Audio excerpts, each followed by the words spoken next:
अगर मैं आपको सच बताऊं तो ज़्यादातर लोग नेगोशिएट करने में बहुत ख़राब होते हैं, क्योंकि आपको चाहिए कुछ और होता है और उन्हें कुछ और। तो क्या होता है, दोनों अपनी ज़िद पे अड़ जाते हैं, जैसे कि कोई गेम चल रहा हो कि कौन जीतेगा। एक डील करने के लिए आप कहते हो 500 रुपये, वो तुरंत बोलते हैं नहीं 800 रुपये, और अचानक से ये डील के बारे में नहीं बल्कि जीतने के बारे में हो जाता है। आप अपने घुटने तब तक नहीं टेकते जब तक कि सामने वाला थक ना जाए। इसे कहते हैं पोजीशनल बार्गेनिंग, और ये बहुत कॉमन होता है ज़्यादातर लोगों में। ये थका देने वाला होता है और बहुत ऑकवर्ड भी होता है, और ज़्यादातर केसेस में सबको अजीब महसूस सा होता है। लेकिन हमें ऐसे करने की ज़रूरत नहीं है। आज मैं आपको एक classic book getting to yes, जो कि रॉजर फिशर और विलियम उरी ने लिखा है, इस बुक से 5 ऐसे गेम चेंजिंग मूव्स के बारे में बताऊंगा जो नेगोशिएट करने का पूरा गेम बदल सकता है। चाहे आप एक बिजनेस डील फाइनल कर रहे हो, किसी क्लाइंट से नेगोशिएट कर रहे हो, या एक गाड़ी खरीद रहे हो बिना बेवकूफ़ बने, इस वीडियो को एंड तक ज़रूर देखना, क्योंकि हम ये भी सीखेंगे कि डर्टी टैक्टिक्स को कैसे पहचानें और स्मार्टली हैंडल करें। चलो शुरू करते हैं। पहला प्रिंसिपल, लोगों को प्रॉब्लम से अलग करो। ये सिर्फ अच्छा बनो सब ठीक हो जाएगा वाली एडवाइस नहीं है। ये पूरा फोकस शिफ्ट करने की बात है, जहाँ पे किसी इंसान पे अटैक करने के बजाय मिलके प्रॉब्लम सॉल्व करने की। सोच के देखो, जब आप किसी नेगोशिएशन में होते हो, चाहे वो एक बड़ी बिजनेस डील हो या एक कार खरीदना हो, तो एक ह्यूमन बिहेवियर होता है जिससे हम सामने वाले इंसान को एक एनिमी के रूप में देखने लगते हैं।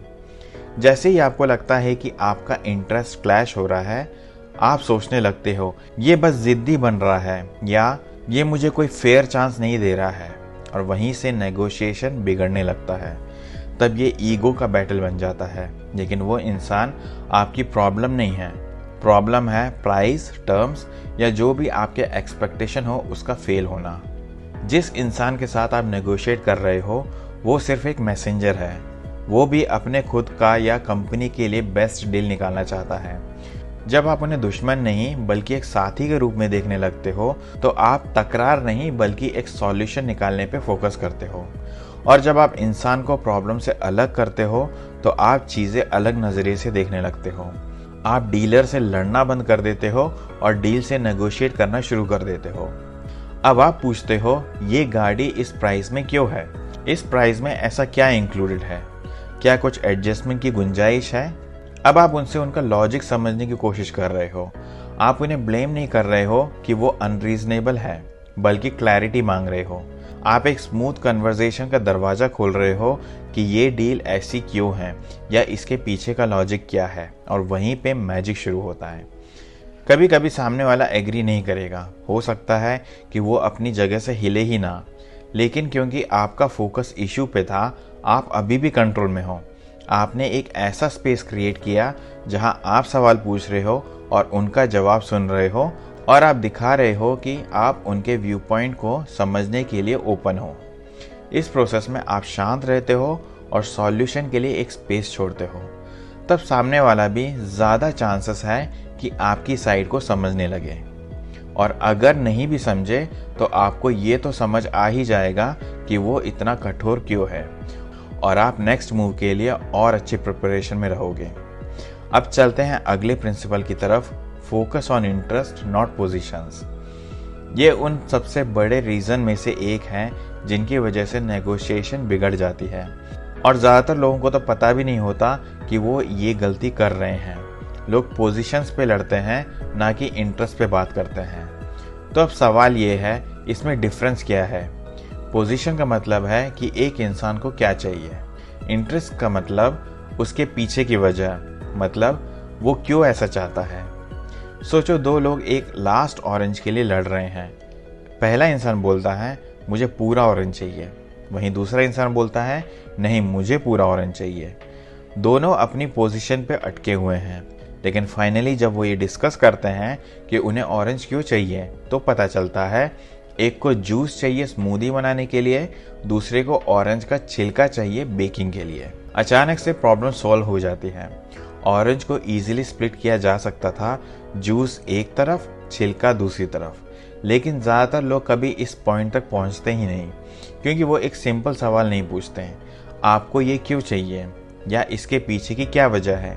जब आप पोजीशन पे नहीं बल्कि इंटरेस्ट पे फोकस करते हो तो आप रिजल्ट के लिए लड़ना बंद करते हो और सॉल्यूशंस मिलके बनाने लगते हो और एक क्रिएटिव कोलैबोरेशन शुरू होता है। ये प्रिंसिपल पूरा का पूरा क्यूरोसिटी के बारे में है। जब नेगोशिएशन करो तो आप डिटेल में जाओ, सवाल पूछो ताकि आप रीज़न जानने में फोकस करो, उस सख्त लाइन के पीछे छिपे ह्यूमन नीड्स को समझने की कोशिश करो। वहीं पे असली हल मिलता है। अब रेडी हो जाओ क्योंकि अगला प्रिंसिपल बताएगा कि कैसे डिसएग्रीमेंट से डील करते हैं। Principle number 3, invent options for mutual gain. अब आप समझ चुके हो कि उनको क्या चाहिए और क्यों चाहिए। आपने रियल इंटरेस्ट ढूंढ निकाला, अब वक्त है कुछ नया बनाने का। सोचो आगे का सीन कुछ ऐसा है जैसे आप दोनों एक छोटे से रूम में फंसे हो, एक ही दरवाज़ा है और वो लॉक्ड है। ज़्यादातर लोग सिर्फ एक दूसरे को घूरते हैं और लड़ते हैं कि चाबी किसके पास होनी चाहिए। लेकिन सोचो अगर आप एक दीवार ही तोड़ दो और एक नया एग्जिट बना लो। इसको मैं एक एग्जाम्पल से समझाता हूँ। एक बार एक बॉस को एक नया इंटर्न चाहिए था। वो दोनों सैलरी के लिए नेगोशिएट कर रहे थे। बॉस ने जितनी सैलरी ऑफर की, इंटर्न को उससे ज़्यादा सैलरी चाहिए था। यहाँ पे क्लासिक डेडलॉक सिचुएशन बन गया था। लेकिन टेक इट और लीव इट कहने के बजाय बॉस ने पूछा, क्या होगा अगर हम एक परफॉर्मेंस क्लॉज ऐड करें। डील ऐसी बनी, शुरुआत में कम सैलरी मिलेगी, लेकिन अगर इंटर्न का काम अच्छा लगा तो आगे चल के सैलरी बढ़ा देंगे। इसमें बॉस और इंटर्न दोनों ने एक तीसरा रास्ता खोला नेगोशिएशन के लिए। इससे दोनों की जीत हुई। और ये ऑप्शन तो तब तक था भी नहीं जब तक दोनों ने मिलकर उसे क्रिएट नहीं किया। यही पॉइंट ज़्यादातर लोग मिस करते हैं। नेगोशिएशन में ए या बी चूज करना नहीं होता, आप सी, डी या जेड तक भी क्रिएट कर सकते हो। एक बोरिंग सी लड़ाई को आप एक क्रिएटिव बुफे में बदल सकते हो। और याद रखो, दिमाग चलाने का काम अकेले आप मत करो, दूसरे इंसान को भी करने दो। आप बोलो, चलो आइडिया सोचते हैं, अभी कोई प्रेशर नहीं है, कोई कमिटमेंट नहीं, जो मन आए सोचो, थोड़ा अजीब या मैसी भी चलेगा। क्योंकि बेस्ट डील सिर्फ फेयर नहीं होती बल्कि वो एक्साइटिंग भी लगती है। ऐसे डील में लगता है जैसे कुछ नया बना हो। अब हर नेगोशिएशन क्रिएटिव नहीं होती, कभी कभी चीज़ें इतनी मुश्किल होती है कि सामने वाला हिलेगा ही नहीं, चाहे आप कितने भी कूल आइडियाज़ ऑफर कर लो। तब वक्त आता है आपका सीक्रेट वेपन, कुछ ऐसा जिससे आप कभी भी कुछ पैसों के लिए भीख ना मांगो। Principal number 4, BATNA, best alternative to negotiated agreement. Simple शब्दों में, नेगोशिएशन स्टार्ट करने से पहले ही आप ये डिसाइड कर लेते हो कि अगर ये डील फेल हो जाती है तो आपका नेक्स्ट बेस्ट ऑप्शन क्या होगा। और जैसे ही आपको ये पता होता है, आप डर के नेगोशिएट करने के बजाय आप एक कॉन्फिडेंस से एक नेगोशिएशन करते हो। सोचो आप एक फ्रीलांसर हो, आप एक क्लाइंट से बात कर रहे हो जो बार बार आपको बहुत कम रेट ऑफर कर रहा है। अगर आपके पास कोई और ऑप्शन नहीं है तो आप महसूस करते हो कि आपको ये करना ही होगा क्योंकि आपके पास कोई और ऑप्शन नहीं है। आप शायद एक ऐसी डील एक्सेप्ट कर लोगे जो आपको खुद भी ठीक ना लगे, सिर्फ इसीलिए क्योंकि आपके खर्चे हैं। लेकिन अगर आपने उस मीटिंग से पहले 2 और क्लाइंट से बात कर ली होती, एक नेक्स्ट वीक आपको हायर करने के लिए रेडी है और दूसरा जो थोड़ा ज़्यादा पैसे देने के लिए तैयार है, तो अचानक से ये वाली डील आप स्ट्रेस में आके नहीं करोगे। अब आप स्माइल के साथ शांति से कह सकते हो, ये प्राइस मेरे लिए काम नहीं करेगा। कभी ऐसा हुआ है कि आपके पास कोई जॉब नहीं है और आप एक जॉब इंटरव्यू में गए हो जहां आपको वो जॉब सच में चाहिए थी। अब उस फीलिंग को कंपेयर करो जब आपके पास ऑलरेडी एक अच्छी जॉब है और आप इंटरव्यू देने सिर्फ इसलिए गए ताकि आप कैजुअली एक्सप्लोर कर सको। फीलिंग बिल्कुल अलग है ना, क्योंकि उस वक्त आपका जो करंट जॉब है वो आपको एक कॉन्फिडेंस का पावर दे रहा था। तो किसी भी नेगोशिएशन से पहले हमेशा ये सवाल पूछो, मेरा नेक्स्ट बेस्ट ऑप्शन क्या है। उस ऑप्शन को स्ट्रॉन्ग बनाओ और उसे अपना बैकअप रखो, क्योंकि जब आपके पास एक सॉलिड बांटना होता है तो आप डील्स के पीछे नहीं भागते हो, आप उन्हें चूज करते हो। अब बात करते हैं कि कैसे डील क्लोज करें बिना इमोशन के, लॉजिक और फेयरनेस के साथ, जैसे एक रियल प्रोफेशनल करते हैं। Principle 5, use objective criteria. जब भी कोई किसी डिसएग्रीमेंट तक पहुंचते हैं तो वो ईगो की लड़ाई बन जाती है। जैसे कि कोई कहता है मुझे ये चाहिए या फिर नहीं मुझे तो वो चाहिए, और फिर दोनों एक ही लूप में फंस के रह जाते हैं। लेकिन स्मार्ट नेगोशिएटर्स ये गेम नहीं खेलते, वो हर बात को लॉजिकल हैंडल करते हैं। मेरी एक दोस्त अपनी कार बेच रही थी। बायर ने उसे काफ़ी कम रेट ऑफर दिया, जिसपे मेरी दोस्त को पता था कि वो कार के वैल्यू से बहुत कम था। लेकिन आर्ग्यू करने के बजाय उसने इंटरनेट ओपन किया और बायर को उस स्पेसिफिक कार का मार्केट वैल्यू दिखा दिया। सेलर को कुछ प्रूव करने की ज़रूरत नहीं पड़ी, उसने सिर्फ फैक्ट्स दिखाए और उसी मोमेंट नेगोशिएशन का टोन चेंज हो गया। दोनों ने एक फेयर प्राइस पर एग्री कर लिया। अब आप सोच रहे होंगे, अगर मेरे पास ऐसा क्लियर डेटा ही ना हो तो, अगर मैं चार्ट या मार्केट वैल्यू नहीं दिखा सकता तो? चलो एक और एग्जांपल देता हूँ। एक स्मॉल बिजनेस ओनर एक नए सप्लायर के साथ नेगोशिएट कर रहा था। प्रॉब्लम ये थी कि इस पर्टिकुलर सर्विस के लिए कोई फिक्स्ड प्राइस या इंडस्ट्री स्टैंडर्ड नहीं था। तो गेस करना या अंदाज से बात करने के बजाय उसने सिंपल कहा, देखो ये मेरा कॉस्ट स्ट्रक्चर है, इसके बेसिस पे मैं ये प्राइस अफोर्ड कर सकता हूँ और ये प्रॉफिट मार्जिन मुझे बिजनेस चलाने के लिए चाहिए। क्या ये तुम्हारे लिए ठीक है? अब ये जो कन्वर्सेशन है, ये बात किसी चार्ट दिखाने के जैसे नहीं है, ये ट्रांसपेरेंसी और बिजनेस लॉजिक दिखाने की बात थी। सप्लायर ने उनकी रीजनिंग देखी, उसमें लॉजिक समझा और टर्म्स पर एग्री हो गए। तो अगर आपके पास हार्ड डेटा ना भी हो तो लॉजिक और रीजनिंग के थ्रू वो बेस क्रिएट करो। यही होता है टर्निंग पॉइंट, जब एक टेंस सिचुएशन बन जाती है। अगली बात, अब समझेंगे कैसे डील करें उन लोगों से जो डर्टी टैक्टिक्स यूज करते हैं। चलो थोड़ी देर के लिए रियल बात करते हैं। हर नेगोशिएट चुटकी बजाने जैसा नहीं होता। हमेशा ऐसे मोमेंट आते हैं जब सामने वाला आपको टक्कर देने की कोशिश करता है। पहला गेम, टेक इट और लीव इट मूव।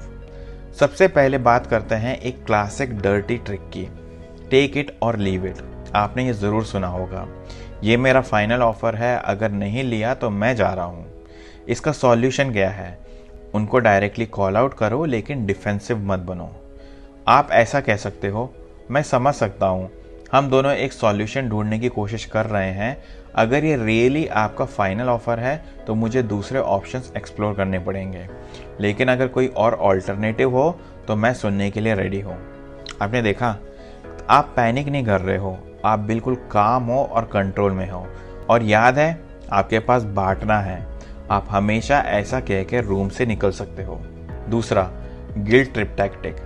अगर आपसे कोई बोले कि अगर आप मेरे टर्म्स नहीं मानते तो मेरी कंपनी बहुत बड़ी दिक्कत में पड़ जाएगी, बहुत लोग इमोशनल होकर फंस जाते हैं, लेकिन इससे बचना ज़रूरी है। ये एक इमोशनल मैनिपुलेशन होती है। आप कामली रिप्लाई कर सकते हो, मुझे पूरी तरह समझ आता है कि आपको चैलेंजेस फेस करने पड़ रहे हैं, लेकिन मुझे भी देखना पड़ेगा कि मेरी साइड से क्या सेंस बनता है। चलिए ऐसा कुछ ढूंढते हैं जो दोनों के लिए काम करें। आप यहाँ पे फोकस्ड हो अपने फैक्ट्स पर, ना कि फीलिंग्स पर। तीसरा, डिले टैक्टिक्स। अगर सामने वाला कहता है मुझे सोचने दो, मैं अपनी टीम से चेक करके बताता हूँ, और ये चेक करना दिनों या हफ्तों तक चलता रहता है। ये ट्रिक्स है आपको स्ट्रेस में डालने का। इसे कैसे हैंडल करें? आप एक क्लियर टाइमलाइन सेट करो। वेट करते रहने के बजाय आप ऐसा बोलो, मैं समझता हूँ कि आपको टाइम चाहिए कंसीडर करने के लिए, लेकिन क्या हम वीक के एंड तक एक फॉलोअप कॉल स्केड्यूल कर लें ताकि हम डिसीजन पर आ सकें। ये उन्हें एक्शन लेने पर मजबूर करेगा और आपके पास कंट्रोल रहेगा। चौथा, जब डर्टी ट्रिक्स नॉनस्टॉप हो जाए। अगर आपको लगे कि सामने वाला बार बार गंदे पॉलिटिक्स खेल रहा है या इर्रेलेवेंट पॉइंट्स ले रहा है या टर्म्स बार बार बदल रहा है, तो नेगोशिएशन को रीसेट करने से बिल्कुल मत डरो। आप ऐसा कहो, मुझे लग रहा है कि हम थोड़ा ऑफ ट्रैक जा रहे हैं, चलिए वापस मेन पॉइंट पर आते हैं, और ये सुनिश्चित करते हैं कि हम दोनों एक सेम गोल पर ही काम कर रहे हैं। ये उन्हें याद दिलाता है कि ये गेम नहीं है, ये प्रॉब्लम सॉल्विंग कन्वर्सेशन है।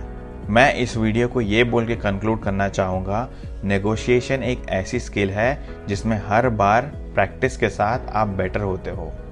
कोई भी पहली बार में परफेक्ट नहीं होता, गलतियाँ होंगी, आपके हाथ से शायद डील भी निकल जाए, लेकिन सीखने का प्रोसेस वही है।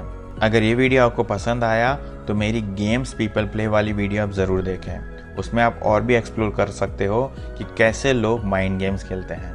और ये वीडियो आपको अच्छा लगा तो इस वीडियो को लाइक और सब्सक्राइब ज़रूर करें। धन्यवाद।